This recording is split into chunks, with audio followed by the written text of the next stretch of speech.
Everyone, I am trying this for the first time, so hopefully everything works out. I think we are recording. I wanted to have this background because I'm in a retreat with hundreds of people. Just kidding. I am in California. This is my brother-in-law's room. He was very kind to let me use it. And this is a family of video makers, so I have this fancy lighting in front of me that makes me look not like I'm tired and ready to go home with this fucking virus. I hope you all are staying safe and healthy. I have my snacks and I'm ready to go. So, the last thing, one of the things that I want to talk about, I guess I can make this a little bit bigger. One of the things that I want to talk about is the assignments. I know that some of you have not turned in your paper proposal. I want to give you feedback. So I need those paper proposals ASAP. Some of you, I gave you a deadline Sunday, but some of you still have not been able to give it to me. So please, please, please, if you want any feedback and if you want those 50 points, you need to email them to me. Also, the movie, apparently only like 5 people saw the movie, but it was an assignment for everybody. It's a good movie. You just have to do like, I don't know, half a page to a page response about the movie, send it to me, and another 50 points.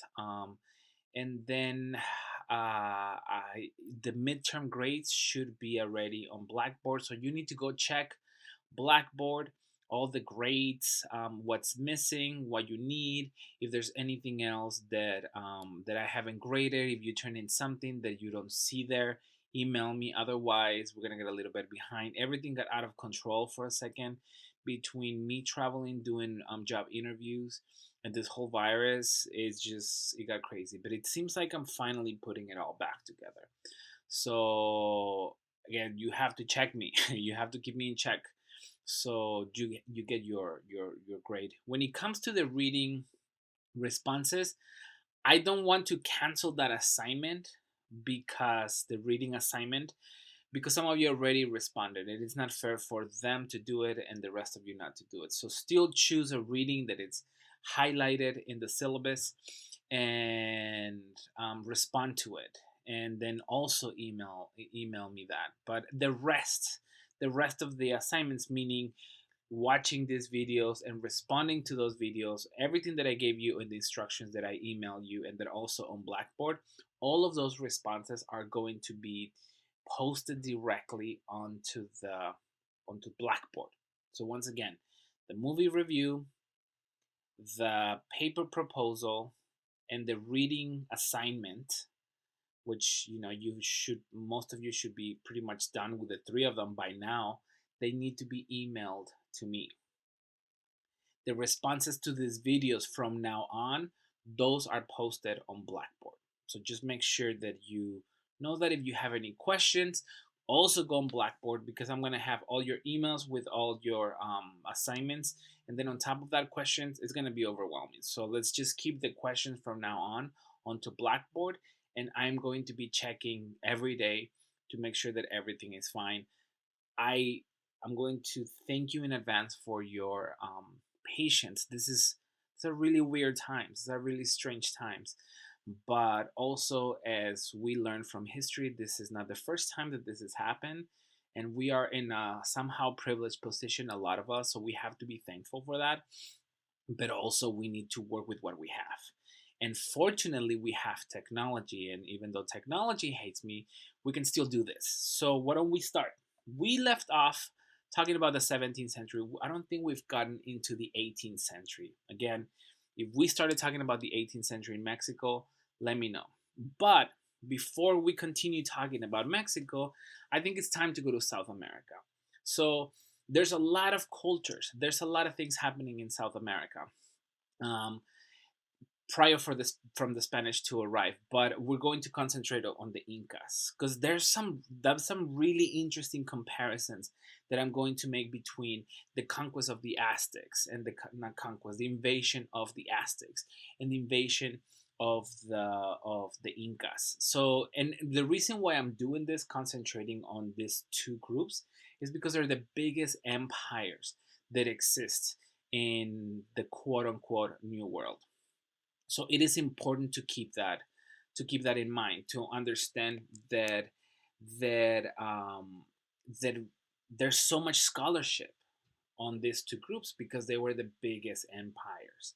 And later in the 19th century, countries like Peru, Bolivia, Mexico, etc., they actually develop their identities, their national identities, based on these groups, based on this pre-Columbian empires. So that's also one of the reasons why we have so much scholarship. So we'll talk about the Incas today. We'll see how far we can get. And then after that, we will, if we have time, and we right now it's okay. So if we have time, we will look into 16th century Peru because we're gonna start talking about the conquest of Peru, but also we're gonna look at painting, and the idea is to lead us to the Cusco school of painting because the way the painting develops in the way the painting develops in Peru is completely different than in Mexico. But anyway, so here's some vocabulary. I'm not gonna go through it because you see it right there, so you can pause this video and write it down. Try to write it down, please, because I don't know exactly how the test is going to look at like. But if the test is anything like the midterm, this is exactly what we're gonna see. We're gonna see a lot of vocabulary. So I want you to make sure to understand some of these words. Tocapu, which we're gonna talk a lot about that, which are woven clothes with designs. Um, Unku, a sleeveless tunic, and tokapu, also woven cloth, which I guess I have it twice. Also, we're gonna talk. I don't know if we're gonna have time, and I'm going a little bit fast here because we lost so much time. About kerus, we're gonna come back to that reading you guys did in the beginning of class, the problem with the term art, because it is in the discussion of this material that we're going to understand things like iconicity, and we'll talk about coricanchas, quipus, huacas, all of this information. But again, pause this video, you have to, so you can write down this vocabulary, or screenshot it. I guess it will be easier, so you can have it for your notes for the test. Again, the test, I don't know how it's going to look like. It depends on how the rest of the semester goes, depends how many of you actually are logging in to download these videos and watch them and your responses. If I see that that's not working, then I need to restructure the whole thing. But right now, it's required for you to look at this PowerPoint because it's like coming to class. So and again, I know I wasn't very strict when it came to attendance, but now you don't have a choice. You have the whole entire week to look at the two videos and respond to them. And again, you're going to watch this and the next video that covers this week. And you're going to respond to them together. So it's not like you're going to do one response to one video and one response to another video. No, I want you to do one response per week. So I want you to keep in mind.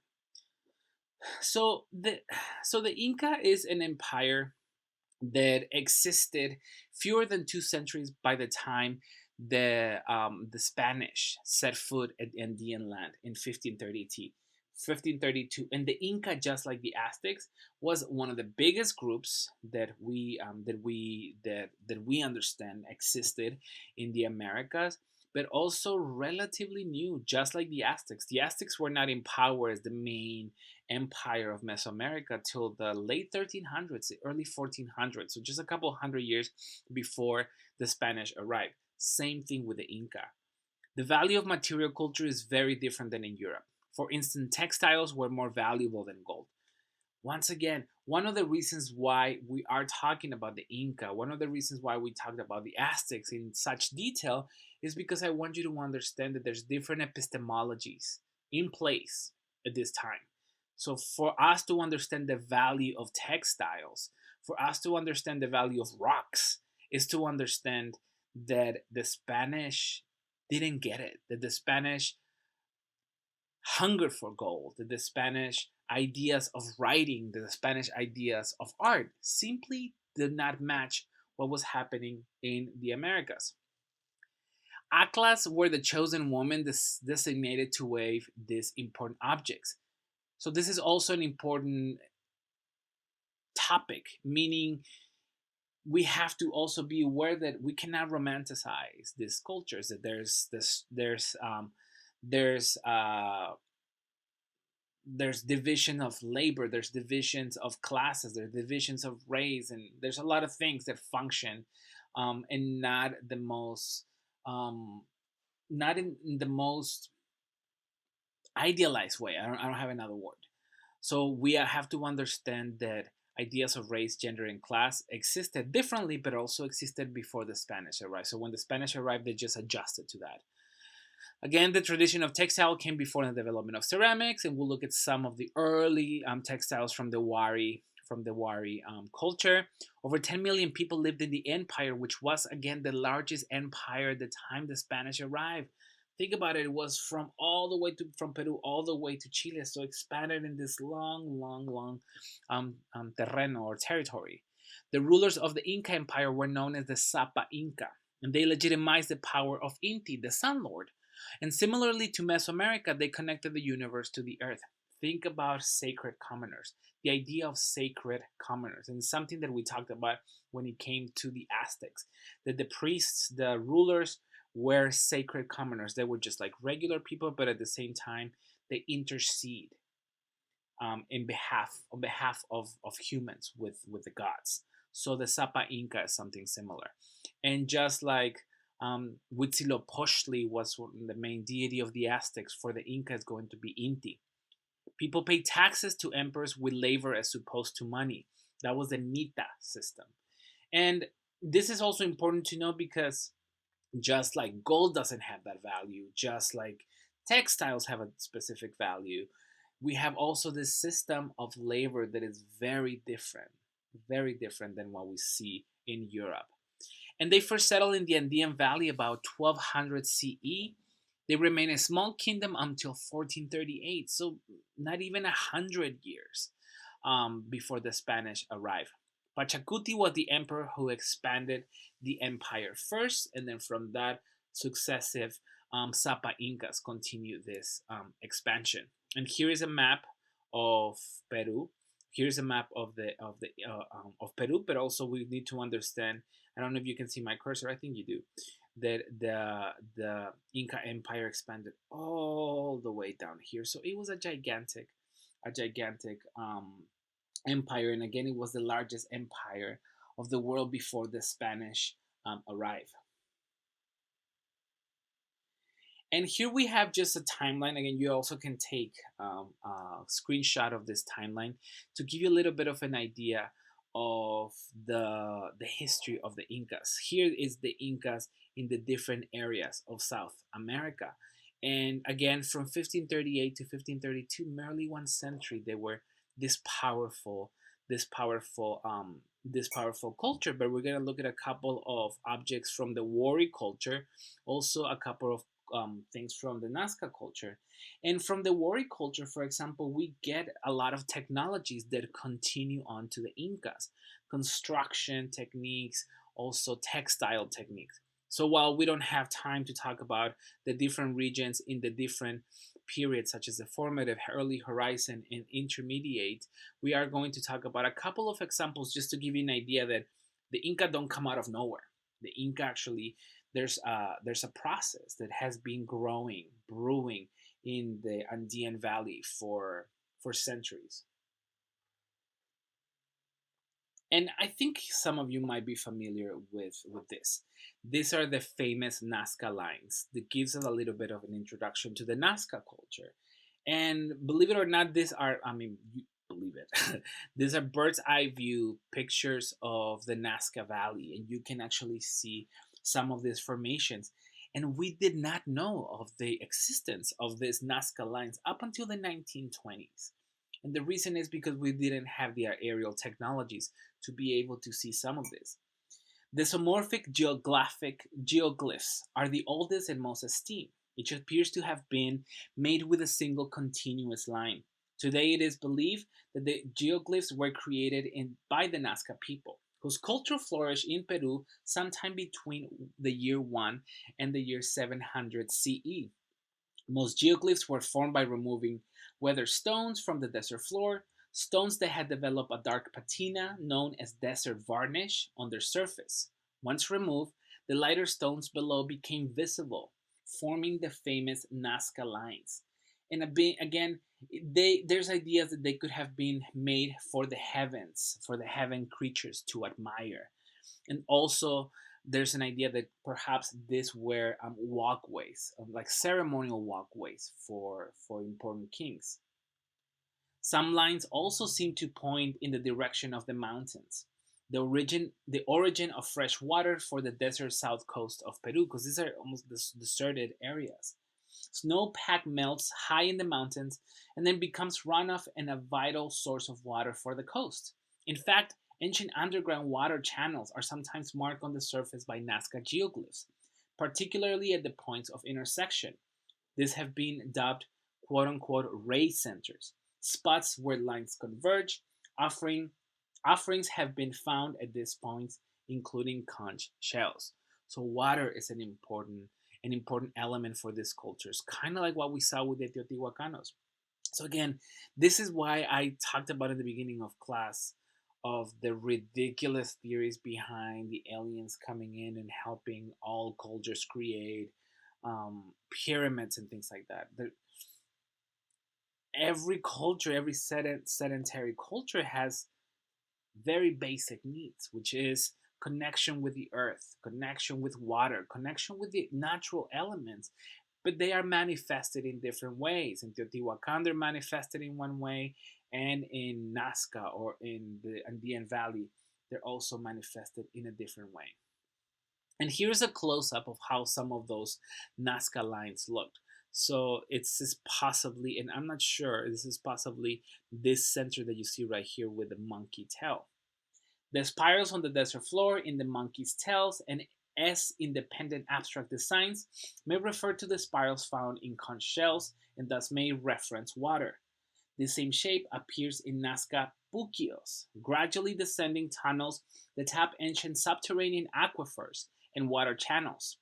Puquios have been described as wells and form part of this ancient irrigation system. Puquios found in Nazca and elsewhere in Peru allow people to reach water in times of drought. Geoglyphs other than spirals may also be directly associated with water. So now we have a clear perspective that perhaps these lines function for different things, not just as decorations, not just for quote unquote aesthetics, but instead we have that there are elemental needs of these civilizations that allow for the creation of these incredible, they're not even objects, of incredible, I don't know, creations. So we from Nazca we also have the creation of textiles. So again, this technology is extremely important. When the Spanish first arrived, they didn't see a writing system. They didn't see, like in with the Aztecs you have, and the Mayans you have all those writings with the dates and the names of kings and emperors and Tlatuanis, etc., etc. But with the Inca, it was different. They didn't see that type of writing.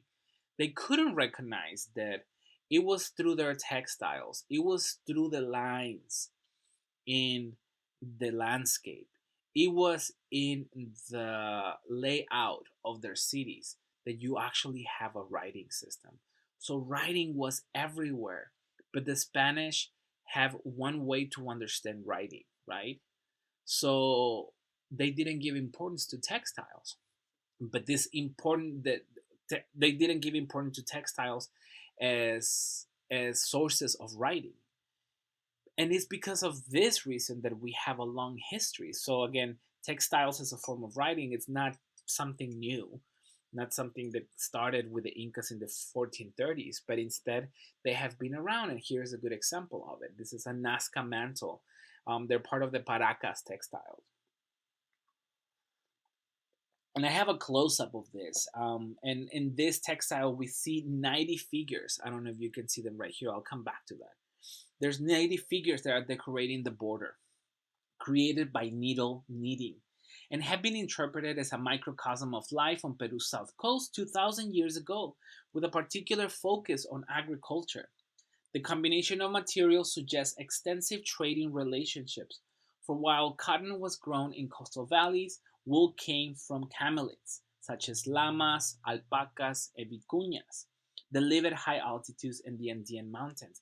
That's another thing that allows us to understand the Andean Valley. That from Peru to Chile, we have all kinds of different altitudes and all kinds of different landscapes.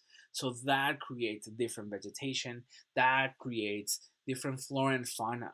So the trading system, that the extensive trading system that was connected through a series of roads that was established by the 1430s, by the 1440s, is something that by looking at objects like this, we get an idea that it's been developing for hundreds and hundreds of years. A lot of these objects were smuggled to the Gothenburg collection in the Museum of World Culture in Gothenburg in Sweden. What am I going to tell you? This is the history of the world. All these looted objects.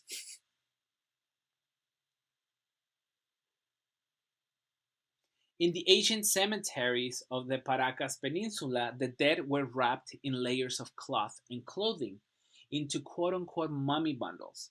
The largest and richest mummy bundles contain hundreds of brightly embroidered textiles, feather costumes, and fine jewelry, intercepted with food offerings such as beans. Early reports claim that this cloth came from the Paracas Peninsula, so it was called the Paracas textile, to mark its excellence and uniqueness. Currently, scholars have revised this provenance and now attribute the cloth to the related, but slightly later Nazca culture. We see a wide variety of types that appear in these figures on the edges. So here's a close-up of what we saw right here on the borders of the textile. And they include humans, animals, and monstrous hybrids. Some figures are unique, others are twins, triplets, or even sextuplets. A few are in related groups.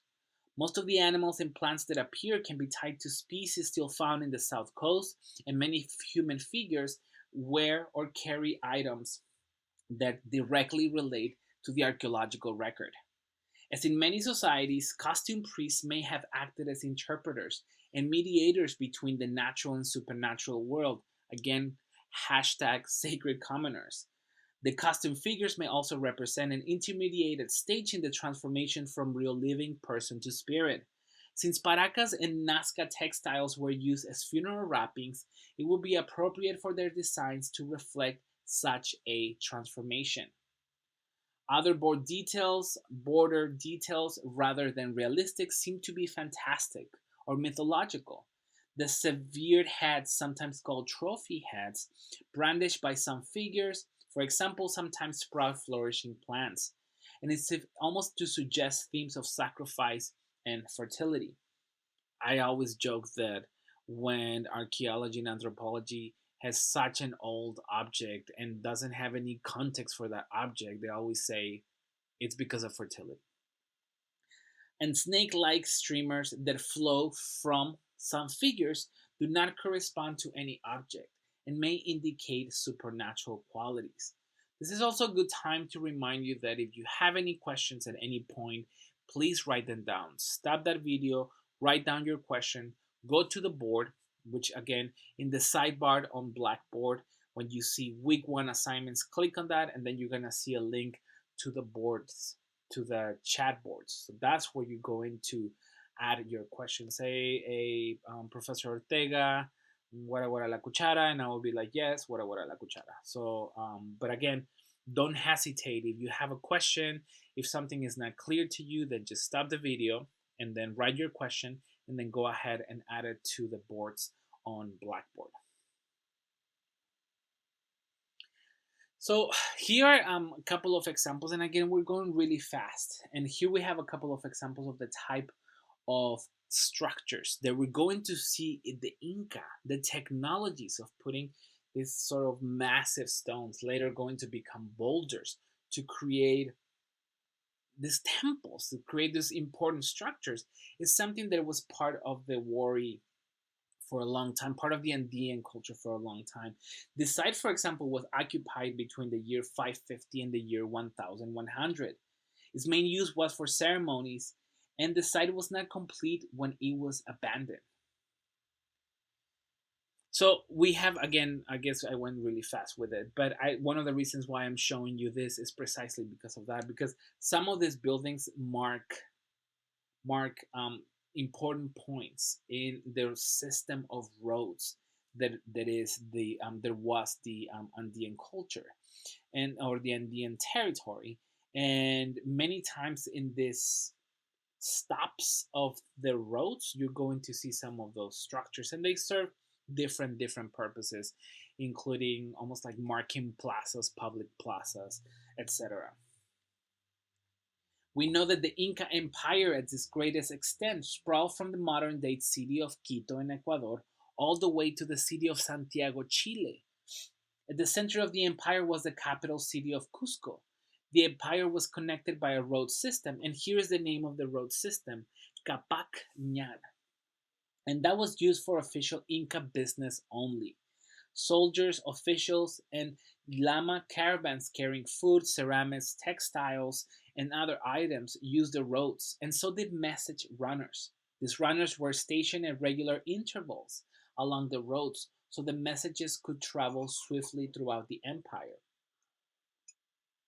The empire's economy was based on tax labor, as I mentioned before.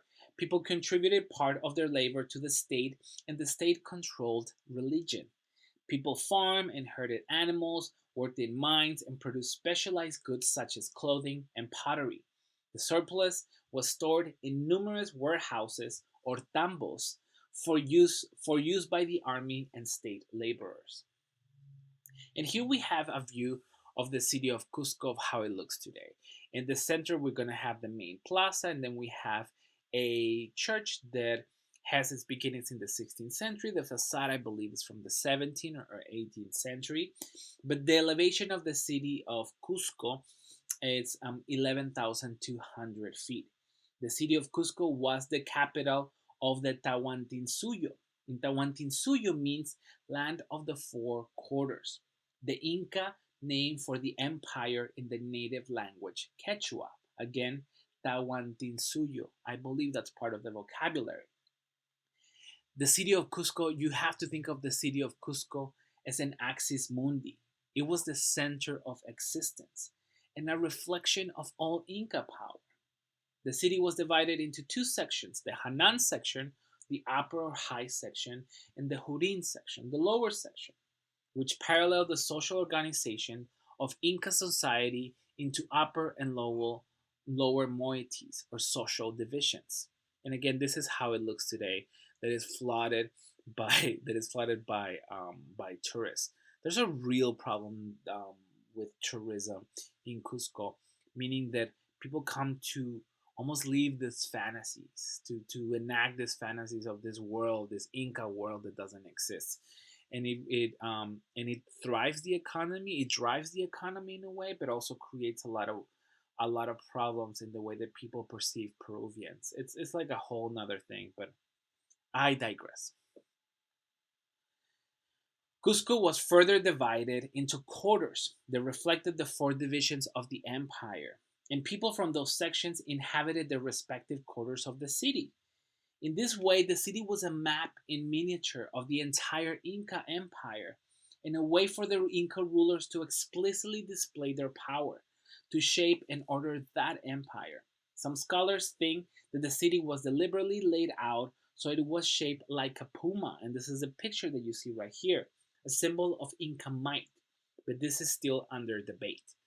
And again, I added this picture regardless if it's true or not. This is something that people are still debating, that it looks like a puma, because information, it's shown everywhere.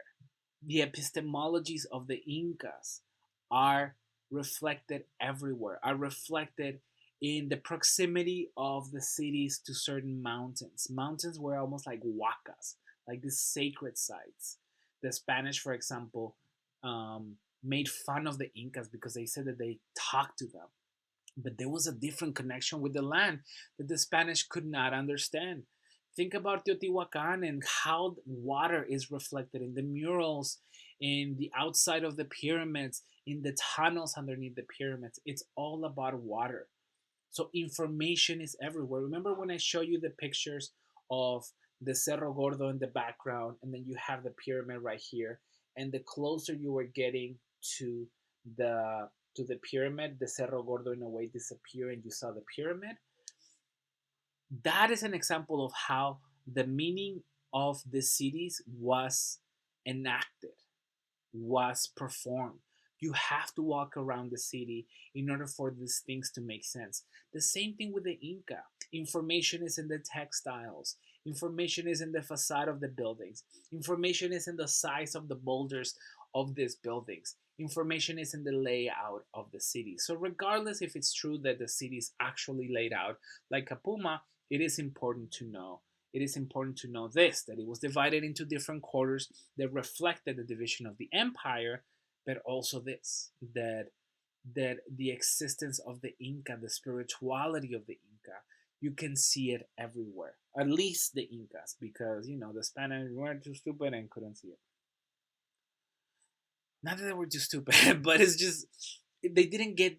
If they understood that, they tried to erase it. If they saw that the information was not just shown in books, that the information is everywhere, they destroy that. They try to destroy that. But we will understand. We will also see that the indigenous legacy in Peru in the colonial period was much harder to erase, and that is reflected in the paintings, in the official painting that is developed in the late 17th century and throughout the 18th century. So here is another example of how different the epistemologies of the Incas were to the epistemologies of the Spanish. This is a quipu, and a quipu is almost like a writing system. And when you see it, you're like, oh, this is just a bunch of nuts. That's because it is a bunch of nuts, but those nuts represent so many different things. So scholars have been able to determine only some of the ways in which the quipus were used. Researchers continue to investigate this unique system of communication. The knots along the various cords recorded numbers so that a knot with 5 loops could represent the number 5, for instance. The position on the cord could also then determine what the number meant in a decimal system, so that a 5 loop knot could represent the number 5 or 50 or 500 and so forth. The cords of the quipus are frequently composed of different natural dyes, different colors. But the reason of the meaning behind these colors behind these colors eludes the scholars. So they don't understand them yet. So not only there's a meaning in the size of the knot, the number of the knot, the size of the cord, but also in the colors where those knots are made. The numbers encoded in the quipus help the Inca keep track of tax paying, of the mita, of the obligations of the labors behind the mita, the labor system that was in place for the Incas. And that included the harvest yields, keeping control of the obligations of as part of this system, the record of population numbers, the herds of livestock, and other important information. Also recorded in the quipus were stories and histories of the Inca and other social information. So again, information, writings, they were just in different ways that the Spanish were not used to. It's not about just piece of paper and writing. We saw codices, we saw lienzos in Mesoamerica. I'm not necessarily sure if the Andeans have that, but they had other ways of recording history, such as with knots. So again, keep this in mind. Different epistemologies, between the Europeans and the Spanish. And this is a building we're gonna come back to. This is the Coricancha. And the Coricancha is the most important building of the entire Inca Empire. Remember how I told you that you have the whole Inca Empire. At the center, you're gonna have Cusco, and at the center in Cusco, you're gonna have the Coricancha. And it is said that this is a temple that, in a way, connected different roads, approximately um, 300 different shrines could be connected. So you have the Coricancha here, and almost not in a not that you could actually see roads, but you could connect 300 different shrines throughout the whole entire empire. But this was at the center. This was the most sacred um, building for the Incas, and this temple was dedicated to the god, to the sun god. Again, Inti, Inti, and that's part of your vocabulary. Its stone walls were covered in sheets of gold to reflect the sunlight. So you can imagine the Spanish when they saw this. They were like, holy shit, this is amazing. They took all the sheet of gold from the inside, from the outside. They basically melted all of that. The whole, the whole like, this like imagine it legends, imagine legends of El Dorado, finding El Dorado comes from the stories of seeing the Coricancha, which is filled with gold to a certain degree. I mean, of course, it's more complicated than that. We know that, for example, ashlar masonry made the temple much more difficult to construct. By choosing this type of masonry, the Inca intentionally demonstrated the importance of the building through the extent of the labor necessary to build the structure. The Coricancha was the center point of the empire, and from it irradiated imaginary lines called seques, Cequus, which connected two shrines throughout the Cusco Valley. Again, about over 300 different shrines were situated at sacred places along the imaginary lines. This is a very, it's almost like a form of a very sophisticated agricultural calendar. But we'll come back to it because notice, for example, this type of masonry construction, it's so massive and so difficult to destroy that the Spanish couldn't do it. The Spanish couldn't destroy it. So instead, you have a temple on top of a temple. Think about Tenochtitlan. Tenochtitlan, actually, they wiped the city, and then with those same materials, they constructed the other city. You can still go to Cusco and you can see temple on top of a temple. It's very interesting. It's very interesting because the same way that the Spanish couldn't necessarily erase the indigenous legacy of Tenochtitlan, and they constructed Puebla, which was the white city. The same thing in Peru. They couldn't destroy even more the indigenous legacy in Cusco, and instead they created their own white European city, which is Lima, Peru. So here's a view of a really bad computer reconstruction of the interior of some of these rooms, and you can see them covered in gold. Again, gold doesn't have the same value that it has for us and that it did for the Spanish. Instead, there were other objects, there were other things like textiles that were more important than that. So rather than fitting each stone together as an individual shape, creating an irregular looking surface, here in this building they were shaped into even courses of rectangular blocks and polished as smooth as possible. The walls were then covered in sheets of gold to signify the shrine dedicated to Inti, and would have reflected the sun's rays with a blinding bright brilliance. But the spectacular, radiant exterior was not the apex of the building wonders. Inside a reproduction of the world, inside we could see a reproduction of the world in miniature, and it took the shape of a garden made from gold, silver, and jewels, with people, animal, and plants. The riches of the Coricancha will be taken into the looting of the city following the Spanish conquest in 1532, hijos de la chingada, and melted down for their precious materials. And this is a quote from some of the first chroniclers that arrived in Peru. He said they had a garden in which the clods of earth were pieces of fine gold, and it was artificially sown with corn plants, which were of gold. Not only their stalks, but also their leaves and cobs. And they were also so well planted that although strong winds blew, they could not be dislodged. In addition, they had more than 20 sheep or llamas of gold, and their lambs, and the shepherds that cared for them with their slings and staff made of this metal. They were fascinated with the amount of gold that the Inca used to create this important coricancha, this important building. But again, for them, it was just a way to reflect the light of the sun, the light of Intis, almost like the tonali that we talked about with the Aztecs. So it has a very spiritual value. It doesn't have a monetary value. Here we have a small miniature figure of a llama. So these are some of the figures that would have been found inside of this room. Again, you have to think about this room as a maquette of the universe, of the cosmos of the Inca. So you're gonna have little animals and little humans and little corns, for example.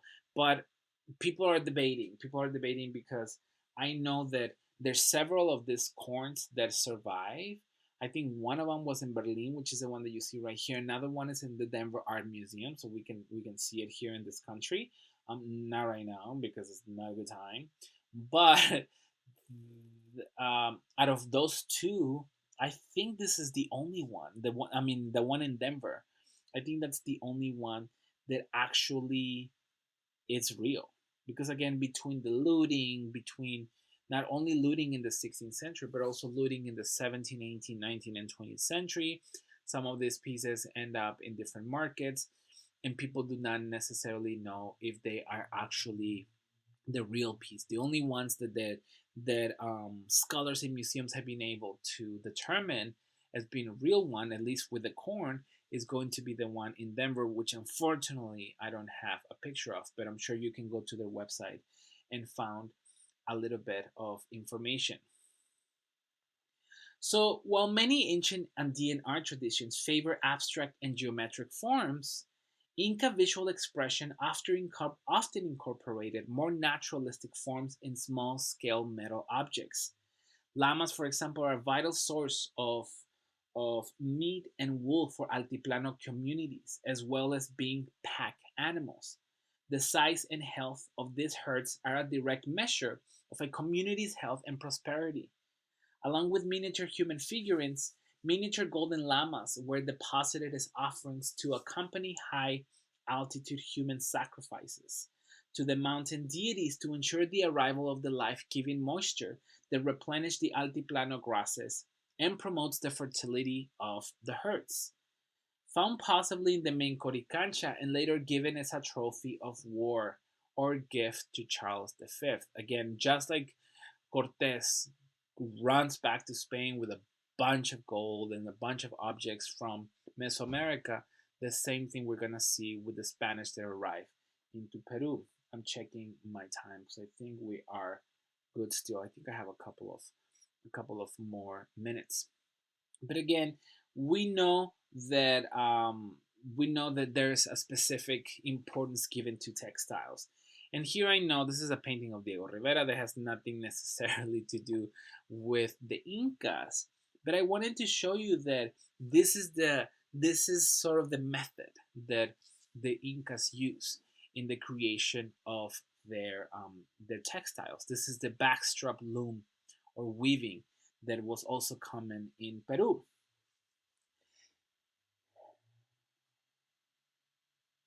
So weaving in Andean cultures was usually done on backstrap looms, made from a series of sturdy sticks supporting the warp, or skeletal threads, of the textile. A backstrap loom is tied to a post or a tree at one end, while the other end is attached to a strap that passes around the back of the weaver. This woman spun, dyed, and wove fibers that were collected as part of the Inca taxation system. The textiles they produced were then given as royal gifts worn by the royal household or burned as precious sacrifices to the sun god Inti. The threads in the Alto Caputo tunic were spun so finely that are approximately 100 threads per centimeter. So there was a real mastery behind the craftsmanship of these textiles because, again, the production of Inca textiles dates back thousands of years.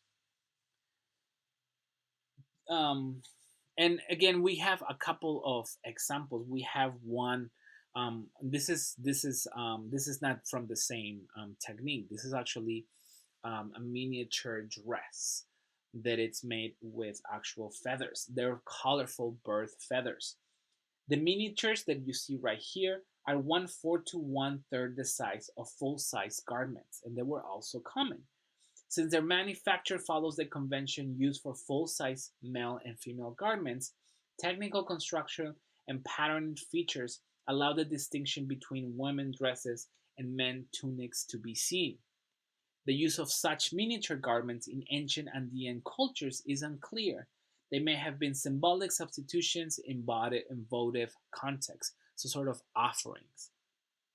Feather textiles were made by specialists. The feathers were tied onto a long string, which in turn were sewn to the plain cotton cloth. The feather tips are often clipped to create sharp outlines, as you see right here on this example. And the primary items of clothing for men in ancient Peru were these tunics that you see right here, with or without sleeves. They had a vertical slit opening at the top for the neck, and there was considerably effort and time that was invested in making elaborate tunic, since in addition to being practical among many groups, they were statements of ethnic affiliation and social status, and religious beliefs as well. Peruvian tunics displayed a great deal of variety in weaving techniques, and patterning, and a wide range of colors. Excuse me, wow. Its main pattern consists of two yet to be identified, probably reptilian creatures with spotted zigzag bodies, facing each other at the center line of the tunic. Their large heads have bicolored eyes, bare teeth, whiskers or barrels, and ears or fins. The tunic is currently said to be a Nazca Wari style, while the shape and weaving technique are Nazca characteristics. The rendering of the eyes in two halves is indicative of the Wari style. So this is an early one. This suggested the technique was woven in the Nazca area at the time when this region was under the influence of the Wari state. And this is perhaps one of the most famous tunics, the Alto Capo, which again I mentioned earlier that it was so finely created. I have it in my notes. The threads in the Alto Capo tunic were spun so finely that there are approximately 100 threads per centimeter, making for a light and strong weave. The, One second. So when the Spaniards encountered the Inca, they were confused by the fact that they considered textiles more valuable than gold. Textiles were integral to the structure of the Inca Empire. Aklas, as I mentioned before, or the chosen women, were kept in seclusion by the Inca to weave fine textiles. These textiles were sometimes referred to as compi, Qompi. These textiles mostly took the form of tunics and mantles. Some were distributed as high status gifts by the Sapa Inca to cement the loyalty of local lords throughout the empire. Others were burned as sacrifices to Inti, the sun god and divine ancestor of the Inca ruling class. This shows us how highly the Inca regarded textiles. They were fit for a god. The Alto Capu tunic is made of dyed camelid wool warp over a cotton weft, a common combination for high status textiles. The decoration of the tunic is where we get the name of this tocapu. And these are the squares or the geometric motifs that make up the entirety of this tunic. These designs were only allowed to be worn by those of high rank in Inca society. Covering a single tunic with a large variety of tocapu, as seen in this example, likely makes it a royal tunic and symbolizes the power of the Sapa Inca, or the main Inca ruler. The Sapa Inca's power is manifest in the tunic in several ways. Firstly, its fine thread, expert weave, and bright colors signify his ability to command the taxation of the empire, access to luxury goods like rare and difficult dyes, and the weaving expertise of the chosen women, or the Aclas, Aclas. And secondly, among the tocapu in the tunic, among the square, again, the tocapu means this different squares on the tunic. Among the tocapu in the tunic is one pattern that contains black and white checkboards, and you see it right here. This was the tunic pattern worn by the Inca army and shows the Sapa Inca's military might. Lastly, the collection of many patterns shows that the Sapa Inca, again, which means unique Inca in Quechua, the language of the Incas, was a special individual who held claim to Alto Capu and therefore all the peoples and places of his empire. It is a statement of absolute dominion over the land, its people, and its resources, manifested in an item that is typically Andean in its material and manufacture. So again, just by having the Sapa Inca wear something like this, you have the different elements of the military ranks, and you have one, two, three. You have several of them. So it shows his power as a military, his military might, and like that, a lot of these motifs mean different things. And this is what I was talking about, and we talked about it in the beginning of the semester. When certain things may look abstract to us, for different cultures they mean different. So we always have to keep that in mind to understand the violence of the conquest, to understand the violence of the colonial period.